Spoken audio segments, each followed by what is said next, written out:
A descoberta foi feita em Petrolina, no sertão de Pernambuco. Os pesquisadores da Univasf identificaram um novo parasita do gênero Oswaldocruzia na espécie de anfíbio da família Leptodactylidae, conhecida popularmente como rancaçote. O estudo investigou a diversidade de parasitas em anfíbios e suas interações com os hospedeiros e o ambiente. O trabalho teve a colaboração de pesquisadores da Fundação de Amparo à Ciência e Tecnologia do Estado de Pernambuco. Saiba mais sobre essa iniciativa nesta edição do Ciência no Semiárido.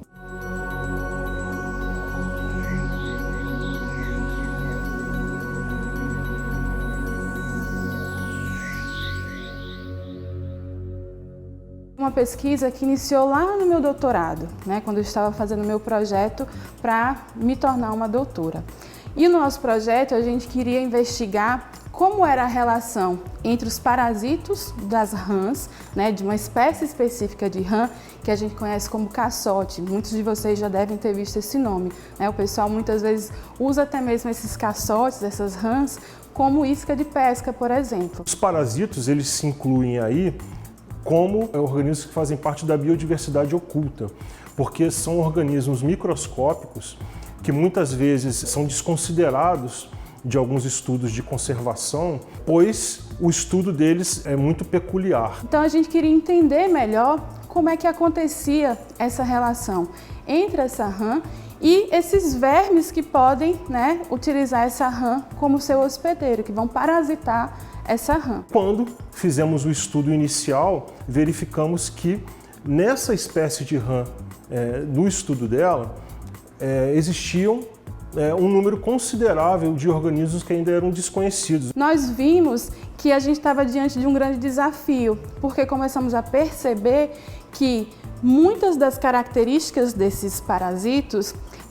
não eram iguais ao que já tinha sido descrito antes por outros cientistas. Quando fazemos o estudo taxonômico, quer dizer, o estudo de identificação desses parasitos a partir da coleta minuciosa de dados morfológicos, de características morfológicas e características biométricas desses parasitos, nós temos a possibilidade de poder associar esses dados com espécies que já foram previamente identificadas, quer dizer, espécies que já eram pré-existentes, com espécies que ainda podem ser desconhecidas da ciência, que foi o caso do trabalho da Gabriela. Então a gente percebeu que precisava ter um estudo muito mais detalhado para que a gente conseguisse identificar essas espécies e, após isso, entender melhor como é que funcionava essa relação entre a rã e esses parasitos. Por ter essa biodiversidade oculta ainda muito pouco conhecida, os parasitos tendem a nos revelar informações que nós ainda não conhecíamos. Quando a gente fala de conservação, a gente não está falando só em preservar aquelas espécies que a gente, muitos conhecem, por exemplo, como a fauna carismática, ou seja, que tem mais um apelo junto à população, que é uma onça, um macaquinho, um mico-leão-dourado.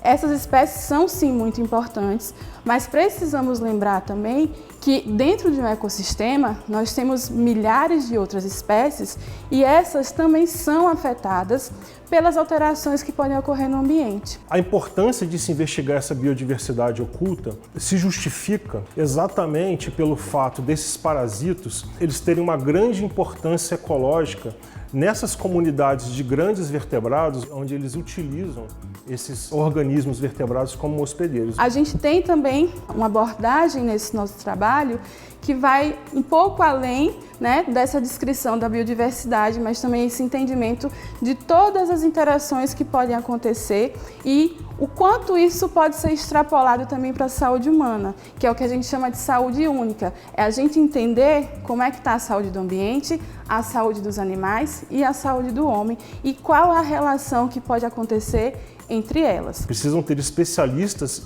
voltados para a identificação desses parasitos que não são os mesmos especialistas que são voltados para a identificação das espécies de vertebrados. O que é um taxonomista? É aquela pessoa que estuda as características de uma espécie, baseado tanto na sua forma, né, cada detalhe que existe no seu corpo, quanto também na sua genética. Nós aliamos métodos de microscopia eletrônica de luz, que é o meu microscópio comum que usamos em pesquisa, esse microscópio que a gente costuma ver em laboratórios de pesquisa e de ensino, e técnicas de estudo também de microscopia eletrônica de varredura, que é uma técnica mais elaborada de estudo da morfologia desses parasitos, aliando também essas técnicas de estudo morfológico a técnicas de estudos moleculares. Eles estavam, né, os tecidos dele, então músculo, fígado, nós observamos que existia uma grande quantidade de metais pesados. São animais que vêm de áreas, por exemplo, de fruticultura, são animais que vêm de uma área de caatinga. Numa situação de equilíbrio ambiental, onde o ambiente é pouco ou não impactado diretamente pela influência humana,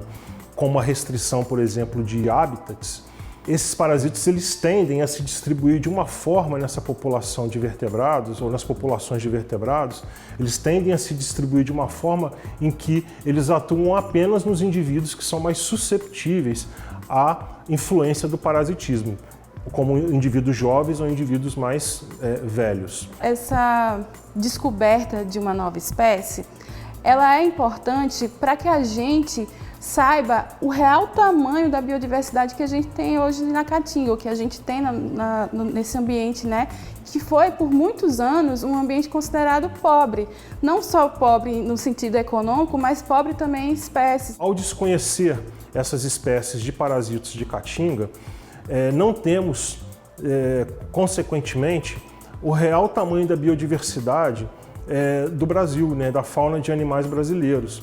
Uma vez que o Brasil, atualmente, ele é considerado um país mega diverso, é o país que apresenta o maior número de espécies, tanto vegetais quanto animais no planeta. Quando a gente descobre uma nova espécie, a gente está aí contribuindo para esse conhecimento e mostrando cada vez mais a riqueza que nós temos aqui. Percebemos que esses parasitos do estudo da Gabriela reuniam características morfológicas e biométricas ainda não conhecidas para outras espécies previamente descritas por outros cientistas. Dessa forma, essas espécies são consideradas novas espécies para a ciência. O novo parasita foi descrito como franciscoensis, em homenagem ao Rio São Francisco.